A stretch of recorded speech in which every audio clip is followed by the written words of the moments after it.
Hello, everyone, and welcome to the very fifth episode of Travel Responsibly Responsible Tourist Across Countries. I'm your host, and I'm really happy to have you here. In Travel Responsibly podcast, we have conversations with international students, tourists, researchers, professionals working in different countries to understand what responsible tourism really means. Here we explore cultural differences, share personal experiences, and discuss how travelers can leave a positive impact wherever they go. This isn't about judging people or telling anyone how to travel. It's about learning from each other and becoming more mindful global citizens. In this podcast 5, we have Mr. John Fernandez, who is working in South Africa in the province of Eastern Cape. He is in teaching profession with University Walter Sisulu, pursuing PhD, and he is into other activities as well. He will introduce himself. I request Mr. John to please introduce yourself to our viewers. Hello, everyone. Thank you for having me, Dr. Sweetie Gupta. Thank you again. Viewers, my name is John Fernandez.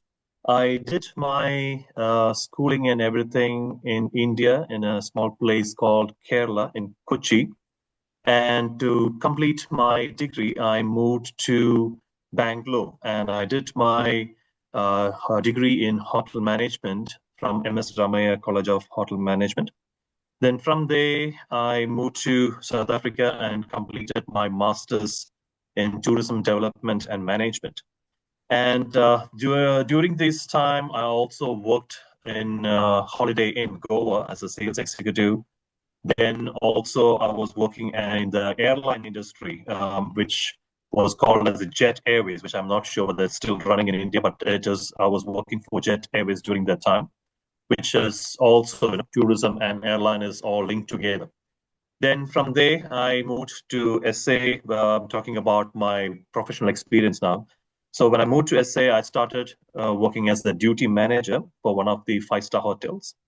Then I moved to one of the distant learning higher education institution. I was working as an office manager. I was working as a lecturer there. Then currently from there, I got a good opportunity to share my experience, to share my thoughts, and to teach the youngsters, the students. And I got the opportunity to work with the University Walter Sisulu, which was previously known as Walter Sisulu University. So currently, I've been working with them, with the university from 2018 onwards as a tourism lecturer. And what my current interest is, you can say, my aim is to do my PhD and the tourism side of it, but basically talking about the crime, the safety awareness of tourists into the local communities there. So that is my ultimate aim, and that's what I'm actually looking forward for my thesis proposal, you can say, for my PhD. Yes, and currently I'm settled down here in South Africa with my family and with my 7-year-old. That's just a brief description about me, and I'm more than happy to share my knowledge, the very brief, limited knowledge what I have about the country South Africa. And yeah, and thank you for having me again into your podcast, Dr. Sweetie. Great. So you have almost 2 decades of experience and into so many industries. That's really impressive. And as you said that you moved to South Africa for your professional requirements, I just want to ask, which are the other countries have you visited? Any other countries?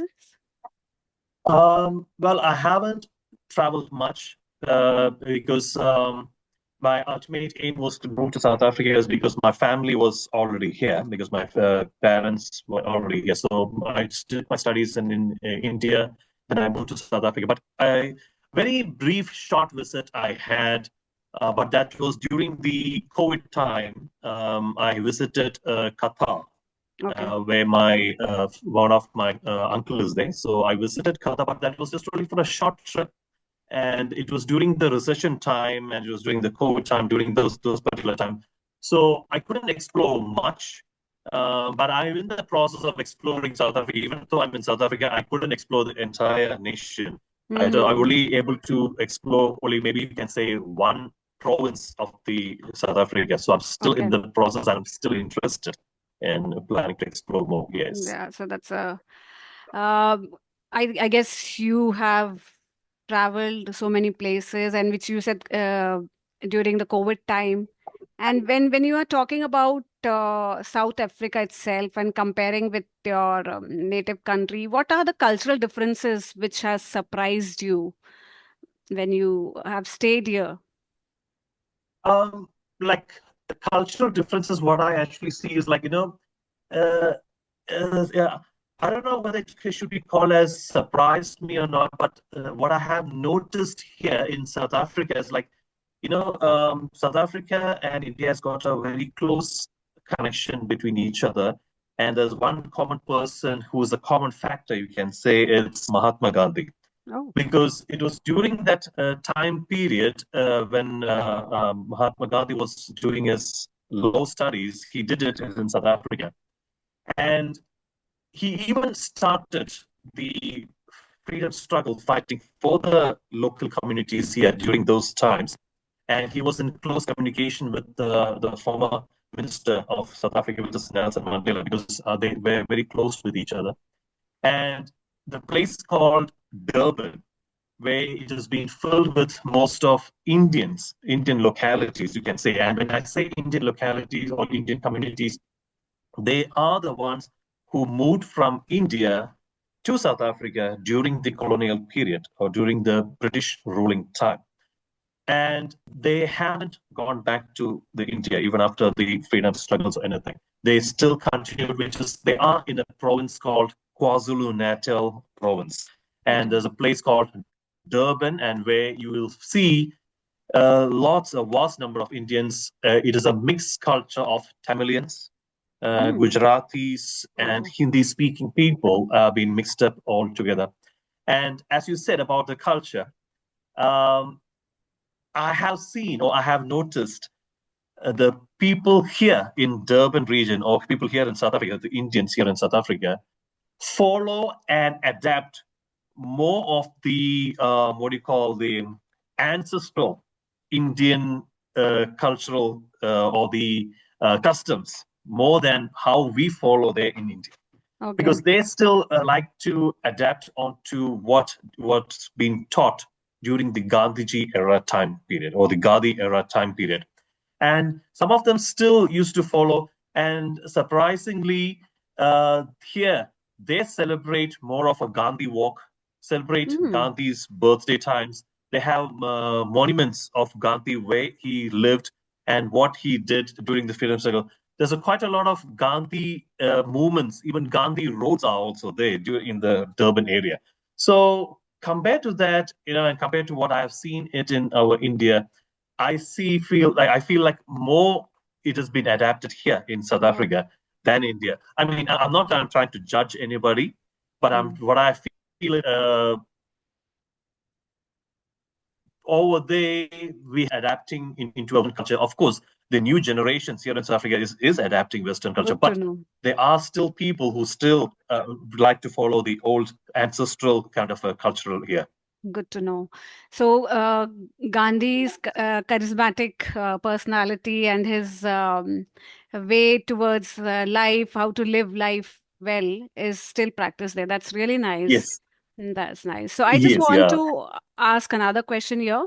Is when anybody wants to travel to South Africa, so what are the customs or what are the rules they need to follow, and what they should first prepare themselves before they travel to South Africa? Um, See, we know or we have heard, maybe I'm wrong. If I'm wrong, please correct me. Especially when we travel into the Middle East countries, like in some of the countries, like for instance, Saudi Arabia. Even when we travel, at the check-in counter in the airport itself, they were advising us that we must not wear shorts, we must not wear short sleeves or bunions or anything. Even if we have ladies traveling, they should be covered with like a shawl or something. Um, well, compared to those kind of customs or those kind of rules or law, anything that's been followed in the Middle East countries, there is nothing of particular in South Africa. Okay. Here, people are more of a easygoing and relaxed type, and they are more of a welcoming kind of a nature. Mm-hmm. And it is they are not particularly keen on this is how it should be followed, or because South Africa is called basically as a rainbow nation Oh, because there are quite a lot of different people from different cultures, like from, for example, people from UK, people from Netherlands, people from Ireland.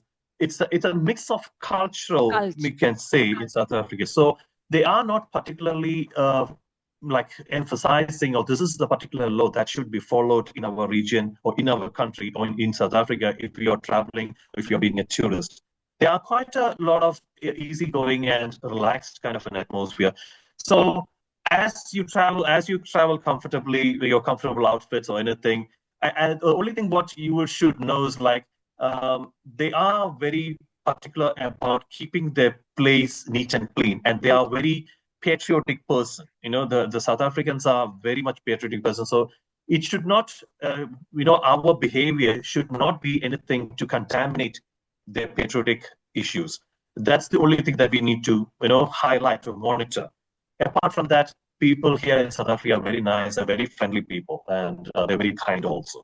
So nothing particular you need to look forward into. Yes, Well said. So it's like respecting their patriotism and respecting their the cleanliness, the surroundings of their place.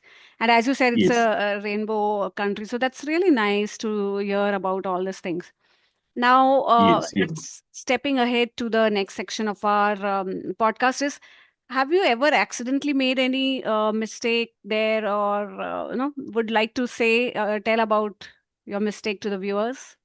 Um, I don't know whether I should say it as a mistake or something, but yes, okay, yeah, it can be addressed in such a way that uh, at the time when I came into South Africa, that was in 2005, 2006 time period. Like that's basically after my degree and everything. My cousins, my family is all already here, and they are living in a place called Cape Town, which is one of the beautiful cities of South Africa. Yeah. Where the current rating recently, which I heard it in the news, there was the foreign tourist movement, as well as the domestic tourist movement to Cape Town, in a place called Cape Town.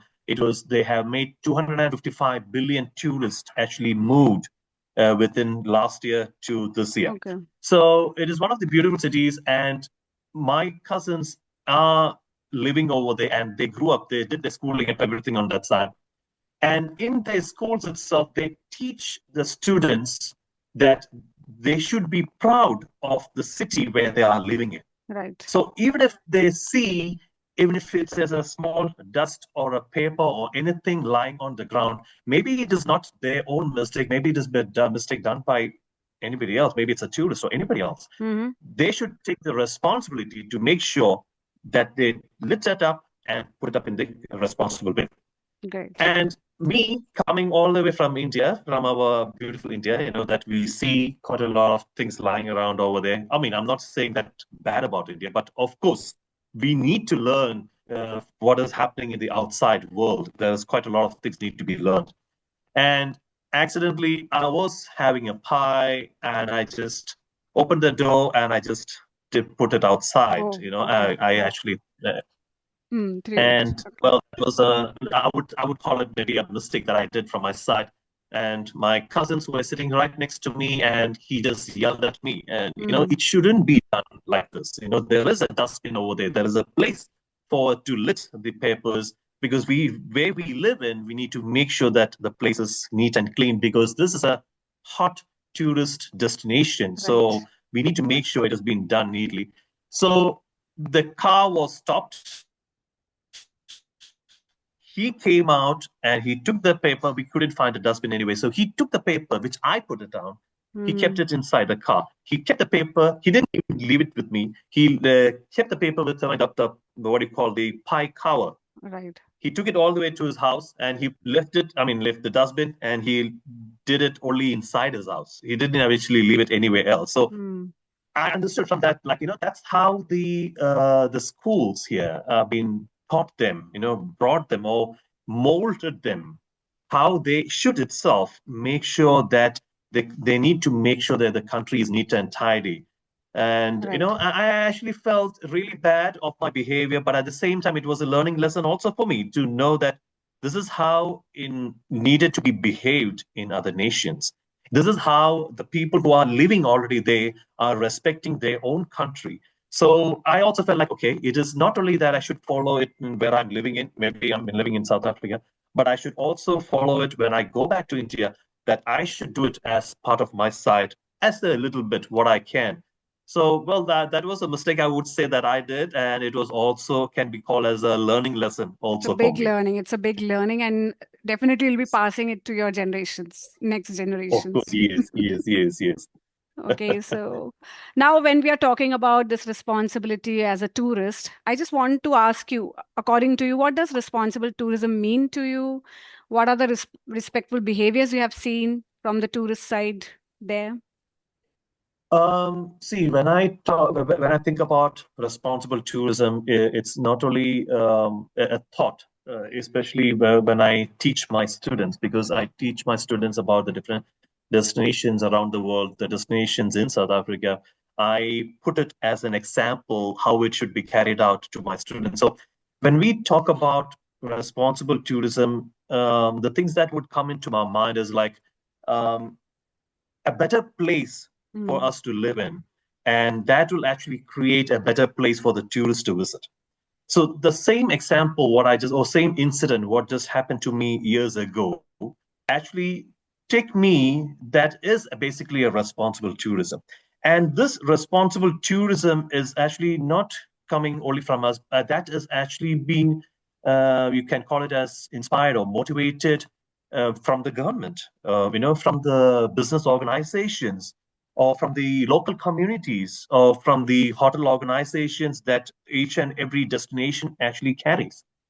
So it all starts from us, and it all starts from each individual, that to make it's our responsible to make the destination where we are living. Doesn't matter whether it is small or big, it is need to make sure that it is our responsibility to make sure that the place where we live in, it should be in such a way that it should also be flexible, a better place for anybody else also when they're visiting as a tourist or as a traveler.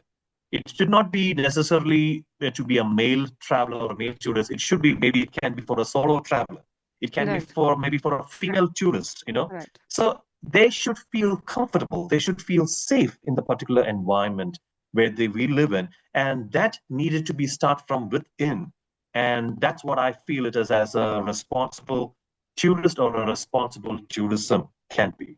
Well said. So keep the destination, make the destination as it is, and then keep it comfortable, safe for the tourists who are traveling. Well said. Yes. So when you have been there for almost more than 7 years, 8 years, you would have witnessed some irresponsible behaviors by the tourists. Would you like to highlight some, or want to add how a tourist can contribute to the local communities positively? What I have noticed is like currently I'm here in South Africa for like 18, 20 years now.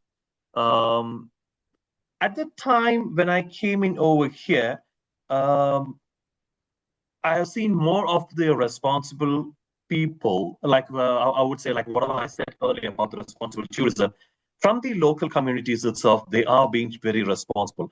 And at the same time, the foreign nationals who are moving in as immigrants to South Africa, like if I take a look around like 10, 12, or 15 years ago, the people were more responsible in making sure that the country, this is how South Africa is. This is how the nation is carrying themselves, neat and tidy. They are very patriotic to the nation, everything, whatever they're carrying. They were respecting to it. But with the last 5, 6 years, I have seen quite a lot of, I'm very sad to say this, more of a Asian nation people are moving in, and the way how they are treating the nation is not up to the respectful way. Right. Especially, they are trying to implement and their culture, what they are following in their culture or what their nation was happening, they are trying to adapt it over here, which I think is totally not correct, because each country has got their own respectful areas Right. that we moving in should carry forward, and we also should make sure that that is how this nation is moving on, and we should also support to it. And I don't want to particularly point on to it, because nowadays I have seen people are behaving like, especially not keeping up to the neat and tidy way, especially the surrounding. They are not maintaining the areas that's supposed to be. For Right. example, in previous times, we were not even allowed to have any kind of a drinks or anything onto the beachside areas, and to throw the bottles onto the roads or anything. But nowadays, I have seen like people are drinking on the streets, people are smashing the bottles onto the road, which actually can cause quite a lot of injuries to the local Local. tourists and also to the vehicles and everything. So, with regards to those issues, it needed to be addressed by the national security or the local South African police communities. That's why I actually thought of doing a thesis on that particular issues, like the Right. crime safety issues, onto my PhD thesis. Yeah, those are the things that I have noticed it. And with asking about your second question, like when we travel, what needed to be looked into is like, I would say, like when we are traveling to a newer destination, the what I would feel is like, whether you're traveling as a solo traveler, or whether you're traveling as a couple, or whether you're a female traveler, safety is the highlight point that I would consider. Right. Because there was a time that in Brazil, there was the FIFA World Cup was being taken place. And I have heard, like, especially in cities like Sao Paulo and Rio de Janeiro, uh, quite a lot of foreign tourists were mugged. They were troubled, they were Hmm. disturbed, especially the female travelers and people who were traveling in couples. They were all had issues during that time. So when we are traveling into a new destination, we need to make sure, of course, the country as a whole would market this again. These are the regions that need to be cited. So, for example, in Cape Town, there is something called as a natural attraction called as Table Mountain. Table Mountain is one of the natural attractions where the top of the mountain is absolutely like a tabletop. So that's why it is called as a Table Mountain. So even though when we go into that necessary destination, there are like security supports are there. Still, we as need to know, uh, is it safe enough to travel in this particular time period? Is Okay. it safe enough to travel individually? Is it safe enough to travel all our personal belongings, or carry our wallets or anything along with us? Rather to consult with the hotel information center, hotel destination center, or arrange a guide so that they can get a proper information advice when to travel, how to travel, which areas not to travel. And other issues is like to get to know the local customs in that particular region. What are their local cultures in that particular region? At least get to know the basic way of how the greetings would be. Whether they are in a pleasing way, or what are the basic things that needed to be followed in the particular destination that we are traveling. So if we follow these kind of details, I would say, oh, these are the things that we should basically follow before we travel to a newer destination, or of any of the destination that we are unaware of. And that would make the traveler and the tourist in a much more safer way. Because if we put ourselves into a trouble, and we cannot blame the nation which Right. is we are hosting us. So we need to make sure these points, I think, would be the better option to make ourselves safe, and as the first priority that we should keep as a tourist. Very correctly said. So you have said, as a first time traveler or whatever traveler, one should know the customs, try to adjust yourselves with the customs where they are going in the country, especially South Africa, and then they should know the safety security measures they should Yes. handle themselves. That's very correctly said by you. So in the interest of time, and the way you have said, it's in a very well explained your experiences and the message you want to pass on to the tourists to behave responsibly. I thank you for being in this podcast and accepting my invite in just one message. Thank you so much for being here. And we thank to all the viewers for your support. Please do like, share, and subscribe. Thank you. Thank you. Thank you very much for having me onto your podcast, Dr. Sweetie. I look forward, looking towards to your book that you're planning to publish with all the experiences that you're gaining from all the interviews that you're going through. And also thanking all the viewers who are planning to watch it, who are watching it currently. And as she said, please support the like button, subscribe, and everything so that you also get to know and make this tourism podcast a great success. And thank you for having me again. Thank you very much. Thank you. Thank you.